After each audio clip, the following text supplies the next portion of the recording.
Halos lahat ay nagtatanong doon sa aming bayan.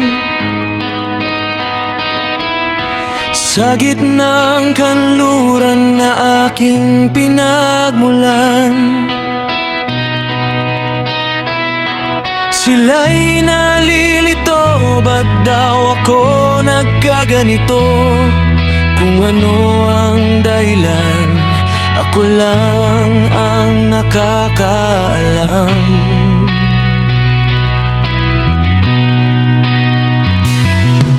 Magulang ko'y ginawa na ang lahat ng paraan